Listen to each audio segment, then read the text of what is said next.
Idol Jason, before tayo mag-start, tayo mo nakita. Ito pa yung kauna-una niya na Rigid MTB. Ito pambansang brand, Mountain Peak. Ayan, dami ko na na-bike check ng Mountain Peak. Dami mo bibili nito eh. Ito yung Mountain Peak Everest na unang model, no? Na XC Hardtail mountain bike frame, aluminum 6061. Ito kasi 27.5 to, di ba? Kasi diretso to eh. Kasi meron dati ako 29er na ganyan din yung kulay, na kurba yung seat tube. Malaki. Ito nga mamaya tignan natin yung clearance kasi yung gulong mo. Ito kasi 750C. Pag i-convert natin to sa 29er, mga siguro almost 2.0, mga 1.97. Mamaya tignan natin yung clearance. Yung Tosik eh. Meron ako nito pero pang 26er. Ito naman pang 27.5 no, na suspension corrected. Nalagay ko carbon fiber T800 yung kanyang gulong no. Panaraisal Gravel King na 700 by 50C. Yan, made in Japan.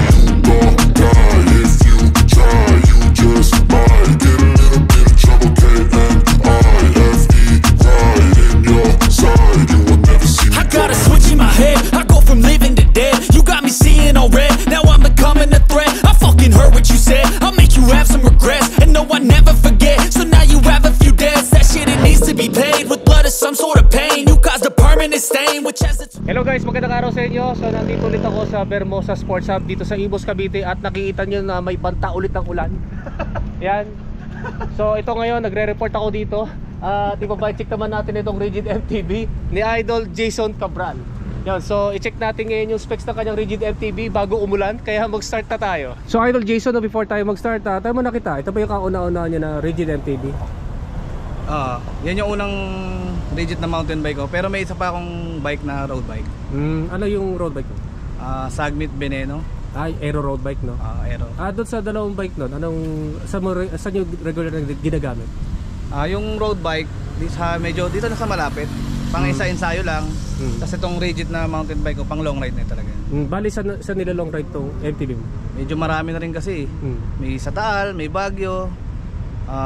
Hindi ko na maalala iba, sa dami. So, speaking of Baguio, di ba dadaan ka doon sa probinsya ng isa sa mga probinsya. Saan kami dumaan? Sa Marcos Highway. Pero doon sa MacArthur, dadaan kayo na Bulacan no? Siyempre malubak doon, kaya dependable itong ganitong klaseng setup no. Siyempre itong gulong mo, although na gravel to, ito kasi mataba no. Ito yung pinakamatabang na gravel 50C. tire no, 50C no. 50C po.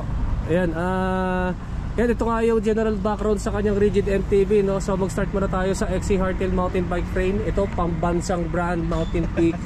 Ayan, dami ko na na-bike check ng Mountain Peak. Dami mo bibili nito eh. Ito yung Mountain Peak Everest na unang model no. Na XC Hardtail mountain bike frame, aluminum 6061. Ito kasi 27.5 to, di ba? Kasi diretso to eh. Kasi meron dati ako 29er na ganyan din yung kulay, na kurba yung seat tube. Malaki. Ito nga mamaya tignan natin yung clearance kasi yung gulong mo. Ito kasi 750C. Pag i-convert natin to sa 29er, mga siguro almost 2.0, mga 1.97. Mamaya tignan natin yung clearance no. Yung head tube naman ito pang tapered, then full internal cable routing. Pang BSA threaded na bottom bracket shell, pang 31.6mm diameter na seat post, quick release, through axle yung drop out, then a disc brake caliper mount naman yan is post mount. So next naman sa kanyang rigid fork, parang saging no. Ito yung Tosik eh. Meron ako nito pero pang 26er. Ito naman pang 27.5 no, na suspension corrected.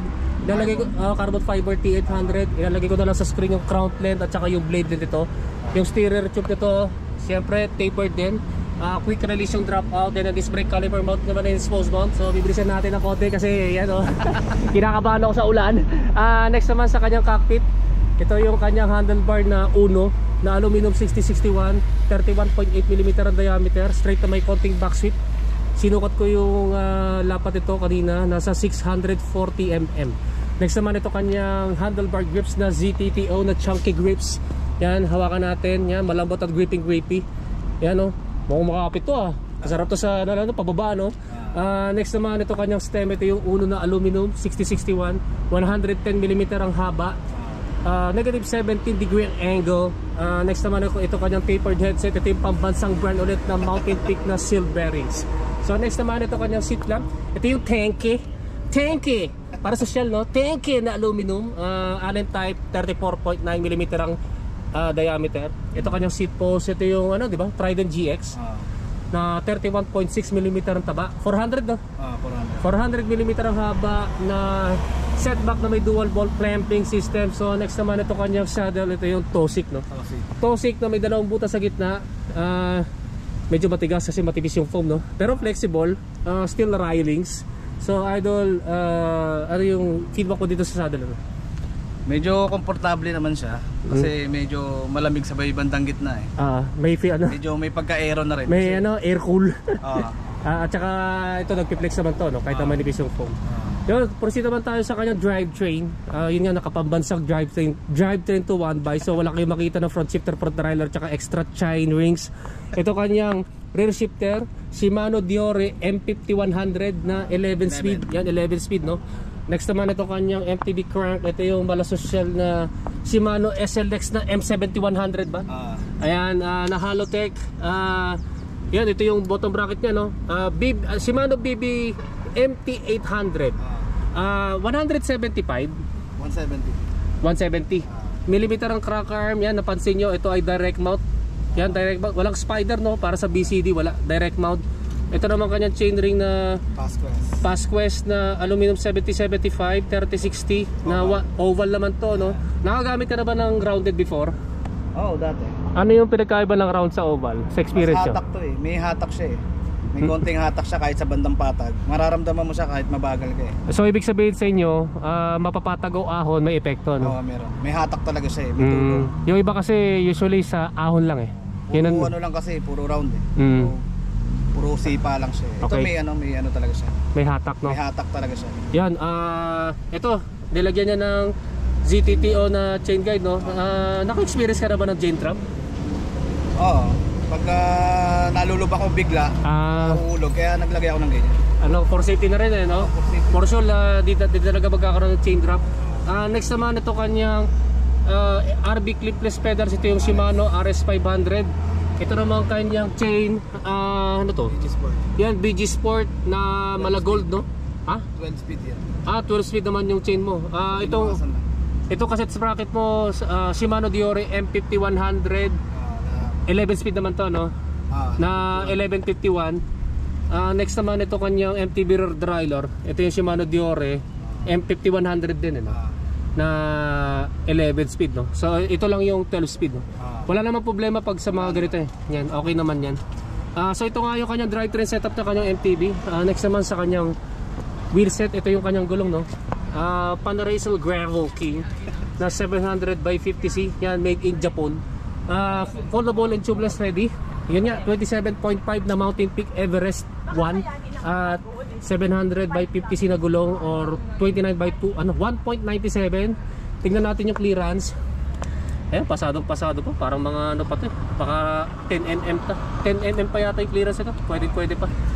Sa seat stay naman yan, pasado rin, siguro mga 8mm yung gap. Yan, pasado pa sa minimum ko na 4 to 5mm. Yan. So ito nga, no, para sa mga siguro magtatanong kung ano yung clearance dito, no, kasi nga 27.5 doon na suspension corrected eh. Haba, oh. Mahaba dito, pero dito sakto lang eh sa gilid kasi narrow stance kasi ito eh. Narrow stance na rigid fork. Next naman sa kanyang rims, ito yung Wayman U32 TL na tubeless ready. Ibig sabihin ng 32 yung lapad nito, no? Lapad ng rims. Yan, aluminum double wall and 32 howls. Yung pong sinipors mo, pillar, no? Pillars. Yan, sa itsura pala, pillar na may brass nipples. Next naman ito kanyang ayun, ito na yung sniper. Ito na, nagbabalik na yung Speed 1 sniper na ito historically mga mga skandalosong hubs to eh. Ito yung spring type na fully ratchet, no? Yan, tignan natin, pakinggan pala natin yung tulog nito. Itong hubs mo.